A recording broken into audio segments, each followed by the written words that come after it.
Before we talk about the long head, the lateral head, they say is the strongest out of all three heads. Maybe people think that they can flare their elbows, pronated grip, and then as they push down, they think that they're getting more bias towards this lateral head. That's not actually true.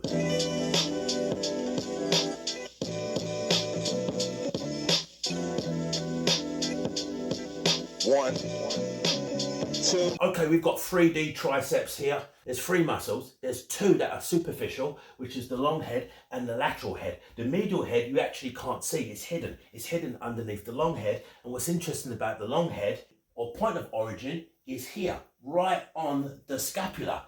Now the point of origin is called the infraglenoid tubercle, right here, and that's where the long head is. Now you can see this whole tricep muscle looks it's atrophying, right? I did that for a reason, because the goal of hypertrophy is to make this bigger, is to increase the volume, increase the size, increase the mass, increase the cross-sectional area of this muscle.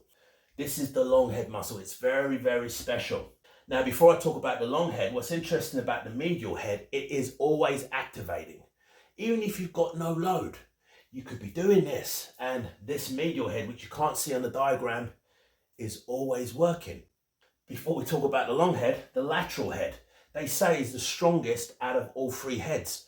Maybe people think that they can flare their elbows, pronated grip, and then as they push down, they think that they're getting more bias towards this lateral head. That's not actually true. What's actually happening is less activation at the long head. So with the long head, let's talk about this muscle because it's very special. The long head sits out there on its own on a desert island. What's interesting about the tricep, these three muscles, is they're biarticular muscles, meaning they cross two joints. The olecranon, which is the elbow, and then the scapula.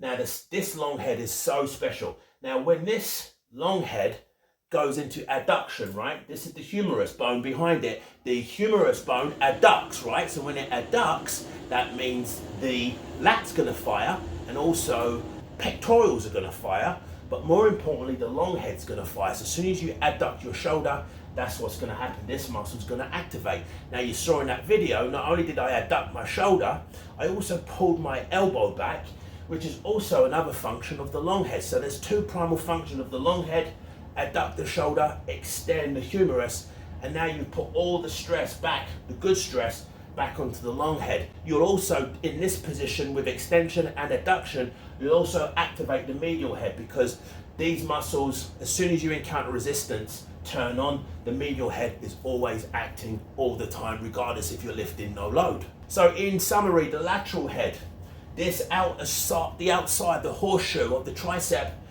what you need to understand about this is that the lateral head cannot be isolated on its own. So if you're doing these exercises with your elbows flared, you start to go into what we call a frontal plane position. And as soon as your elbows come out, what's going to happen? You're going to push down, which is going to cause the shoulders to internally rotate. It's okay the one time, but if you keep doing it over and over and over and over again, injuries are going to occur. Your shoulders are going to start acting up, then you're going to have elbow problems. So it's not a matter of if, it's a matter of when you're going to get injured. So when you're encountering a tricep kickback, when you're encountering a tricep push down with a rope, or an overhead extension with a dumbbell or a cable or a rope, always know that the medial head is always working. For me, the best long head exercise, since for me it is the biggest muscle out of the three, most apparent anyway, and it's the most superficial. Kickbacks, number one. Number two, some type of tricep rope push down with the dual tricep push down. And what you want to do is keep your elbows tucked into your sides, adduct the shoulder, extend it, and then go into a push down. What you're going to find when you do the kneeling exercise with the rope, the dual position with the elbows tucked in, adducting that shoulder, you're going to lean slightly forward. That's okay. You can also do it standing, but when you're doing it standing, the strength curve does change ever so slightly. So I prefer to do it kneeling because it forces me to stabilize more. It forces me to stabilize my trunk. It forces me to keep my glutes activated. So I'm trying to create what we call this internal stabilization.